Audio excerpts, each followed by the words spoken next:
नमस्कार बंधुरा सकलके जानाई मेरी क्रिसमास। और सबाई केमन आछो? आशा करी सकले बेश भालो आछो। तो ए बछर बाइरे थेके कोनो केक किनबो ना, भाबलाम बाड़ीते किछु सामान्य जिनिस दिये তোমাদের সাথে একটু কেক বানানো শেয়ার করি। আর সাথে আমার কেক বানানোটাও হয়ে যাবে। আর সাথে কিন্তু আমি হেল্প করার জন্য আরেকজনকে পেয়েছি, তার জন্যই আজ বাড়িতে কেক বানানো। তো তোমরা দেখতেই পারবে এই যে আমার সোনা পাপা আমায় কিন্তু আজকে হেল্প করবে কেক বানানোর জন্য। তাহলে কেক বানানোর জন্য আমার যা যা প্রয়োজন আমি তো তোমাদেরকে দেখিয়ে দিয়েছি, তাও একবার মুখে বলে দিই। নিয়েছি মানে 3 প্যাকেট দুধ, ময়দা, সুজি, 1 প্যাকেট ইনো, আর নিয়েছি খেজুর গুড়, আর একটু ঝোলা গুঁড়ো নিয়েছি, আর নিয়েছি ঘি। ব্যাস এইটা দিয়েই আজ আমি কেক বানাবো।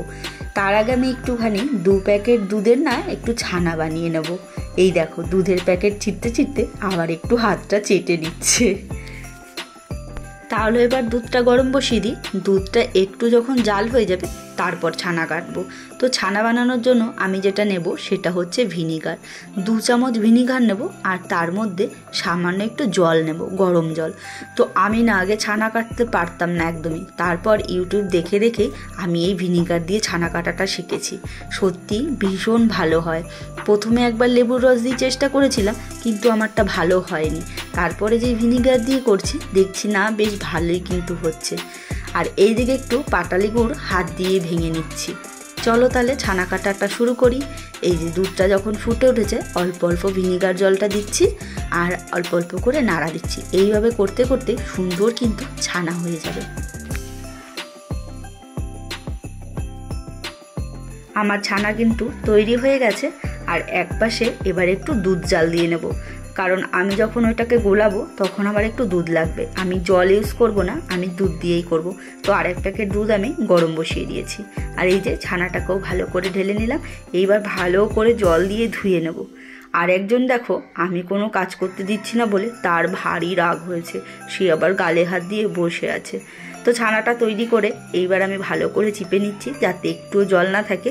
আর যেহেতু সুজি দেবো কেকে, তো একটু শুকনো কড়াইতে একটু টেলে নেব সুজিটা। তার মধ্যে সুজির যে একটা কাঁচা গন্ধ এটাও চলে যাবে, আর কেকটাও বেশ ভালো হবে। তো ওটা হয়ে গেছে। এইবার আমি এই ছানাটাকে একটু মিক্সচারে পেস্ট করে নেব। চলো তাহলে আবারও শুরু করা যাক। সুজিটা ভাজা হয়ে গেছে। তো সুজিটা আমি 1 কাপ মতন নিয়েছিলাম, আর 2 কাপ মতো আমি এখানে ময়দা দিয়ে দিলাম। তো এটা দিয়ে একটু খালি চামচ দিয়ে একটু নাড়াচাড়া দিয়ে নিয়ে এর মধ্যে এবার দুধ দিয়ে গোলাবো। মানে একটু করে দুধ দেবো আর একটু করে গোলাবো, আর একে একে যা জিনিস দেবো ওর মধ্যে দিতে থাকবো।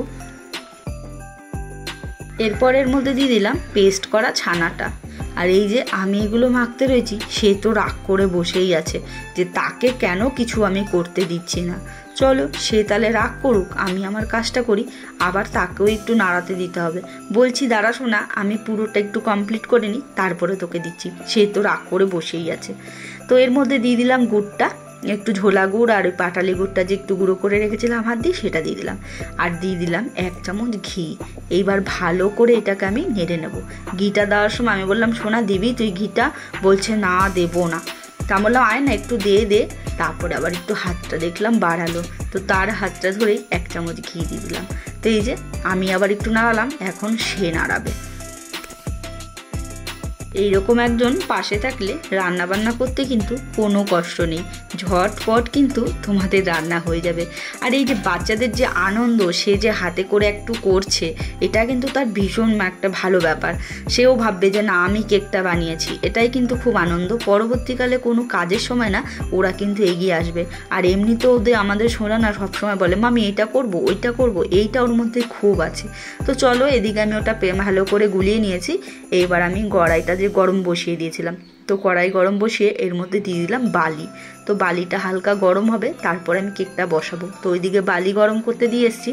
আর এইদিকে যেটার মধ্যে কেকটা ঢালবো সেটাকে একটু সাদা তেল দিয়ে চারিদিকটা একটু হাত দিয়ে লাগিয়ে নিলাম তেলটা। তার উপর দিয়ে দিলাম একটা টিস্যু। এরপর যেই কেকটা গুলিয়েছি ওর মধ্যে 1 প্যাকেট ইনো দিয়ে দেবো। তো পুরোটা যখন গোলানো কমপ্লিট হয়ে যাবে ভালো করে, তারপরে ইনোটা দেবে সবাই, তাহলে কেকটা না সুন্দর ফুলবে। আমি যেহেতু বেকিং পাউডার, বেকিং সোডা কিছুই দিইনি, তার জন্য আমি 1 প্যাকেট ইনো দিলাম। তো এই যে ইনোটা দিয়েও ভালো করে একটু নাড়াচাড়া দিয়ে তারপর কেকটাকে পাততে হবে। ইনো দিয়ে ভালো করে গোলানো হয়ে গেছে। এইবার আমি আস্তে আস্তে এই কেকটাকে ঢেলে দেবো এর মধ্যে। ব্যাস আমার ঢালা কমপ্লিট। এইবার ওপর দিয়ে একটা ঢাকনা দিয়ে দেবো। আমার কাছে যেহেতু নর্মাল কোনো ঢাকনা ছিল না, তাই আমি এই যে ননস্টিকের কড়াইয়ের মানে যে ঢাকনাটা হয় সেটা দিয়ে আমি কেকটা ঢেকে নিলাম। আর এই যে ফুটোটার জায়গায় একটা টিস্যু পেপার দিয়ে ওটা আটকে দিলাম। এইবার আমি গরম বালির ওপরে কেকটা বসিয়ে দিয়েছি। আর কেকটা যখন মানে একটু ফুলে উঠবে তখন আমি আবার কয়েকটা কাজু কিশমিশ ওপর থেকে দিয়ে দিচ্ছি। তাহলেই মানে কেকটা যত ফুলবে এইগুলো ওপরেই থাকবে, মানে ভেতরে আর ঢুকে যাবে না। এবার কেক করার সময় যেগুলো দেবে না সেগুলো আর ওপরে থাকবে না, তার জন্য পরে আমি দিলাম। এই যে দেখতে পাচ্ছ কেকটা কিন্তু হাফ হয়ে এসছে। তো আমি একটা কাঠি দিয়ে এটা দেখে নিলাম যে কেকটা হয়েছে কিনা। তো দেখছি যে মানে সামনের দিকটা একটু কাঁচা আছে। তো কেকটা বসানো থাক, আমি আবার একটু বাজারে চলে যাই। বাজার থেকে গিয়ে একটু এই যে সান্টার একটা টুপি, একটু ক্রিসমাস ট্রি, এই সব দিয়ে একটু ঘরটা ভেবেছি সাজাবো ছোট্ট করে।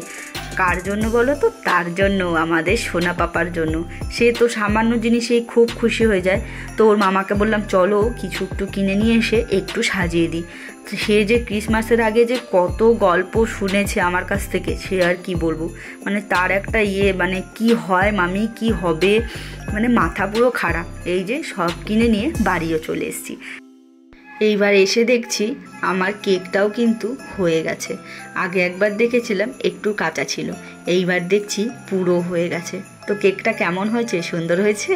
তোমরা কিন্তু অবশ্যই জানাবে আমাকে। চলো কেকটা এবার বের করে নেওয়া যাক। তো কেকটা ঠান্ডা হয়ে গেছে। ঠান্ডা হয়ে যাওয়ার মানে ঠান্ডা হয়ে গেলেই এই কেকটাকে তুলবে, তাহলে না ভালোভাবে বেরিয়ে আসবে এটা। দেখো কেকটা কি সুন্দর হয়েছে না দেখতে? আমার তো ভীষণ পছন্দ হয়েছে, আর আমাদের বাড়ির লোকেরও সবার পছন্দ হয়েছে। তোমাদের কেমন লেগেছে আমার কিন্তু অবশ্যই জানিও।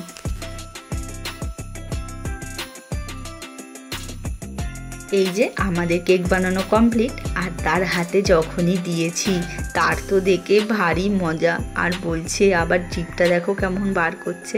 বলছে মামি আমার তো খুব খেতে ইচ্ছা করছে, খুব খেতে ইচ্ছা করছে। তাকে বললাম শোনা এখন খেও না, রাত 12টার সময় তো সান্টা বুড়ো আসবে তোমাকে গিফট দিতে, তখন তুমি কিন্তু খাবে, আর তখন তুমি তাকেও কেকটা দেবে। তো তাই বলে তাকে যাই হোক আটকে রেখে দেওয়া হলো। তো এখন রাত্রিবেলা আমরা 12টার সময় ভেবেছি কেকটা কাটবো আর তাকেও একটা সারপ্রাইজ দেবো, তার জন্য এইসব করা।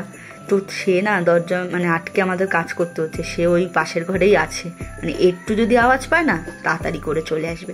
তো এইদিকে তোমাদের দাদাভাই আর আমি দুজন মিলে গুছিয়ে নিচ্ছি। আমার ভীষণ ঠান্ডা লাগছিল, তার কারণে আমি ওপরে বসে রয়েছি। বাকি কাজটা কিন্তু সেই ঠিক করেছে সব। আর গোছগাছ করার দিকে তোমাদের দাদাভাই একদম ঠিকঠাক একজন লোক, তো এইগুলো ওই ভীষণ ভালো পারে, তাই ওকে দিয়েই আমি কাজটা করালাম। তো যাই হোক ও গোছাক। তো চলো পুরো তৈরি করে নিই, তারপরে তোমাদেরকে দেখাই কেমন হয়েছে। সবাই কিন্তু দেখে বলল কেমন হয়েছে। আর আমাদের সোনা যে উঠে কি যে মজা পাবে সে আর কি বলবো। এই সব করতে করতে 12টা বেজে গেল। আর এবার চলো সোনাকে ডেকে নিয়ে আসি। এই যে তাকে আবার যেই ঘন্টা বাজাচ্ছিলাম সে আবার ভয় পাচ্ছিল, বলছে হ্যাঁ আমি যাব না, আমার ভয় লাগছে। কিন্তু এসে যেই দেখেছে তো ভীষণ খুশি। চলো তাহলে আমাদের কেকটা কাটিং করি।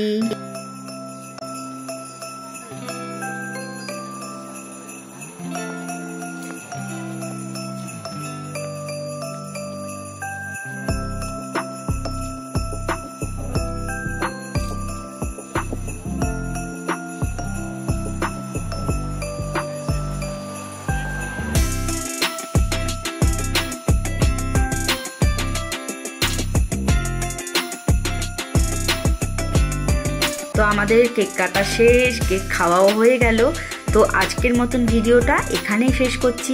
আবার আসবো অন্য কোনো ভিডিও নিয়ে। তো ততক্ষণে আমাদের চ্যানেলটিকে যারা যারা সাবস্ক্রাইব করোনি তারা প্লিজ করে দিও।